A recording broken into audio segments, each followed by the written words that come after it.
Hello, എല്ലാവർക്കും സുഖമല്ലേ? അപ്പോൾ ഞാനും പോയിട്ടോ ഇപ്രാവശ്യത്തെ ഗുരുവായൂർ ഏകാദശി കാണാൻ. ഞാനും മോളും അമ്മയും കൂടിയിട്ടാണ് കേട്ടോ പോയത്.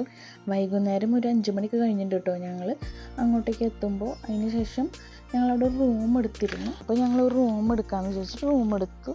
പിന്നെ അങ്ങനെ അവിടെ നിന്ന് കുളിച്ച് ഫ്രഷായി പിന്നെ ഞങ്ങൾ അമ്പലത്തേക്ക് ഇറങ്ങിയിട്ട് അമ്പലത്തേക്ക് ഇറങ്ങുമ്പോഴത്തേന് ഒരു 6-7 മണി ആയിട്ടുണ്ടായിരുന്നു. അപ്പോൾ ഞങ്ങൾ ആദ്യം ഒരു ചായ കുടിക്കാമെന്ന് വിചാരിച്ച് കയറി. പക്ഷെ അവിടെ ചായയും സ്നാക്സൊക്കെ ചായ ഉണ്ടായിരുന്നു, ചായ കുടിച്ചു. സ്നാക്സൊക്കെ കഴിഞ്ഞിരുന്നു. പിന്നെ ഞങ്ങൾ ലൈറ്റായിട്ട് ഹെവി ആയിട്ട് ഒന്നും കഴിക്കണമെന്ന് വിചാരിച്ചിട്ട് പിന്നെ വേറെ ഒന്നും കഴിച്ചില്ല. അങ്ങനെ നമ്മൾ അമ്പലത്തിലേക്ക് പോയിക്കൊണ്ടിരിക്കുക കേട്ടോ. അപ്പോഴേക്കും മോള് നല്ല ഉറക്കത്തിലായിരുന്നു. അങ്ങോട്ട് നല്ല തിരക്കായിരുന്നു കേട്ടോ, അത്യാവശ്യം നല്ല തിരക്കുണ്ടായിരുന്നു. പക്ഷെ ഇങ്ങനെ നമുക്ക് നടന്ന് ഇങ്ങനെ പോകാനൊക്കെ പറ്റും.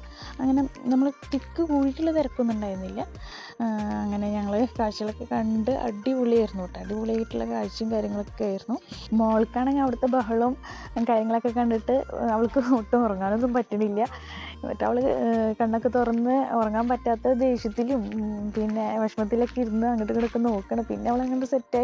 അവളുണ്ടായതിൻ്റെ ശേഷമുള്ള ആദ്യത്തെ ഏകാദശി കേട്ടോ. അപ്പോൾ എനിക്ക് ഭയങ്കര ആഗ്രഹമായിരുന്നു അവളെയും കൊണ്ടുവന്ന് നമുക്ക് ഇങ്ങനെ കാഴ്ചകളൊക്കെ കണ്ട് ഗുരുവായൂർ നടയിലൊക്കെ നടന്ന് നമുക്കൊന്ന്. പക്ഷേ കുറേ നേരം ഒന്നും സ്പെൻഡ് ചെയ്യാൻ പറ്റില്ല അവളായിട്ട്. എന്നാലും അത്യാവശ്യം നേരമൊക്കെ നമ്മൾ ഇരുന്ന് അങ്ങനെ. അപ്പോഴേക്കും ഒരുവിധം നേരം കിട്ടോ 2-3 മണിക്കൂർ ഞങ്ങൾ അവിടെ തന്നെ നിന്ന് കറങ്ങി നടന്ന്. അപ്പോഴേക്കും എല്ലാവർക്കും നന്നായിട്ട് വിശന്ന് തുടങ്ങി. പിന്നെ ഞങ്ങളൊരു ഹോട്ടലിലേക്ക് കയറി എന്തെങ്കിലും കഴിക്കാമെന്ന് വെച്ച് കയറി മസാല ദോശയൊക്കെ കഴിച്ചു. പിന്നെ അവൾക്കും ഫുഡൊക്കെ കൊടുത്തു വിട്ടത്തിരി. ഇനിയിപ്പോൾ ഏകാദശിക്ക് വന്നിട്ട് നമ്മളൊന്നും മേടിക്കാണ്ട് പോണത് ശരിയല്ലല്ലോ. വേറെ ഒന്നല്ല കേട്ടോ, മെയിനായിട്ട് ഫാൻസി സാധനങ്ങൾ മേടിക്കാൻ തന്നെയാണ്.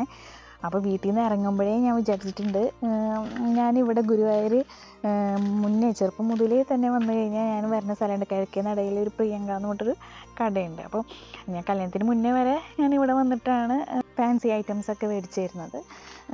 അപ്പം പണ്ട് ഈ കടയ്ക്ക് ഞങ്ങൾ 5 രൂപ കട എന്നാണ് പേരിട്ടിരുന്നത്. കാരണം പല ഐറ്റംസിനൊക്കെ 5 രൂപയേ ഉണ്ടായിരുന്നുള്ളൂ. ഇപ്പോൾ ഒക്കെ റേറ്റ് മാറിയിട്ട് ഇപ്പോൾ കുറഞ്ഞത് 10 രൂപയായി. അപ്പോൾ നമ്മൾ ഡെയിലി ഇടണ കമ്മൽ, ചെറിയ ബണ്ണുകൾ, അങ്ങനെ ചെറിയ ഐറ്റംസൊക്കെ ഞാൻ ഇവിടുന്ന് മേടിക്കാറ്. മെയിനായിട്ട് അതൊക്കെ തന്നെയാണ് ഞാൻ മേടിക്കാറുള്ളൂ. വേറെ അങ്ങനെ കാര്യമായിട്ടൊന്നും ഞാൻ മേടിക്കാറില്ല. അപ്പോൾ ഞാൻ വീട്ടൊന്നും വേറെ ഫുഡ് ഐറ്റംസൊന്നും വേറെ കാര്യമായിട്ടൊന്നും മേടിച്ചിട്ടില്ല.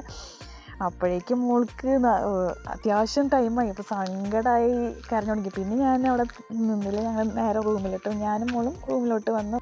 ബാക്കിയുള്ളവരൊക്കെ ഊഞ്ഞാലും മറ്റേ റൈഡ്സിലൊക്കെ കയറാൻ പോയി. റൂമിലെത്തിയോട് കൂടി മറ്റേ ആളുടെ ഉറക്കവും പോയി, ആളുടെ ക്ഷീണം പോയി, എല്ലാം പോയി. എന്തായാലേ